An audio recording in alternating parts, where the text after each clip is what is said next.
I went to Victoria, and they gave us an AT-6 to fly.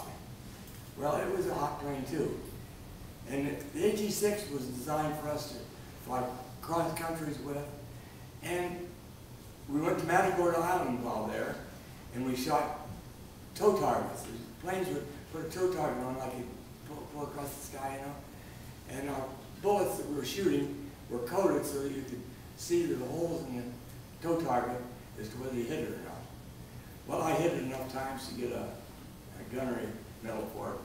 So I knew I was doing all right. So we came back there, and then I went off, as I was saying, I did some cross country. I did a night cross country.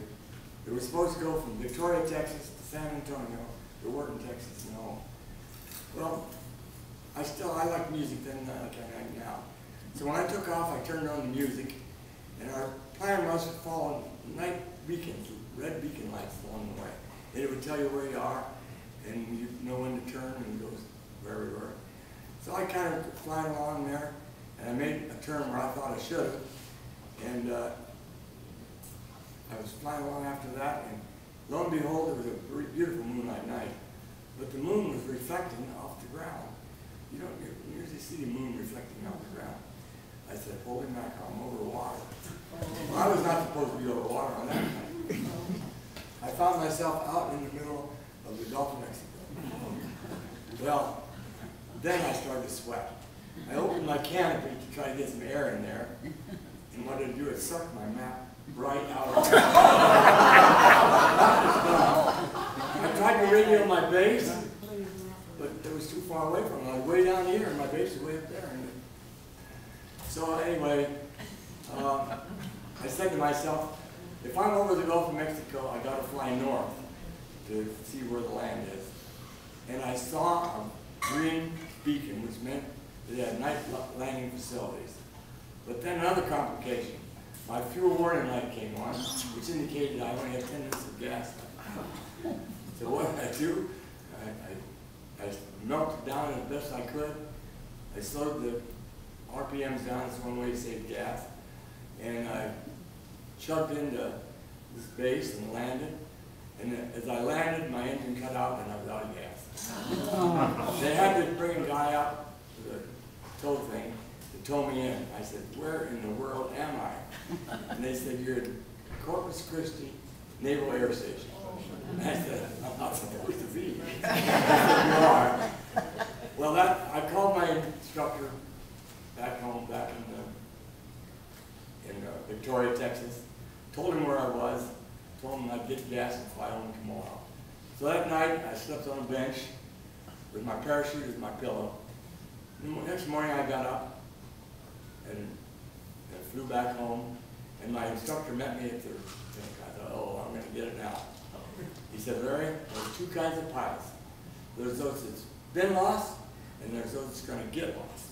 So you've completed the situation. So another thing that happened there was they had P-40s on that base. Here's my P-40 right here. That was the Warhawk, and that was the first-line fighter. Hi, Jim. Good to see you, buddy. This is very informal, so you missed a lot. Okay. That's our mailman. He's a flying enthusiast. Anyway, so where was I? P-40s. So after I'd been flying all these so-called powerful planes, P-40 was a former first-line plane for the U.S. Air Force. And they stuck me in that thing, and the nose was way out there. I stepped way back in the back, and I couldn't see it out ahead. I had to look over the side. I got that thing in the air, and I don't know how, and flew it around. And finally, I figured I had it down pat, and they gave me approval that I had flown P-40. So I'm not talking about. Anyway, that's when then we went to Fairbury and then Virginia and learned to fly a P-47 Thunderbolt. What we did there was fly low-level missions. Went to Pierce, South Dakota, and did dive bombing and strafing. Everybody know what skip bombing is? It's when you come in real low, release your bombs, and it skips along the ground and goes right in. Well, the idea was to find some German hangars that had their doors open, and we not reopen them, and skip the bombs right in. Well, the big problem was, when I did that, we had a belly tank, 250 gallons of gas, and that's what we used to go to the mission, and then we would drop it. But in this particular case, they recommended that we drop it at the same time we skipped down the two 500-pound bombs on my wing. So I did. One little problem. That was the gas tank I was using from. Hold up. These are true stories. I can't believe it. I can't believe I'm here. So I pulled up, and we were trained that if your engine sputtered, you reached down and changed fuel tank. We had fuel tanks at each wing and behind us. So I switched, and the engine kept going again.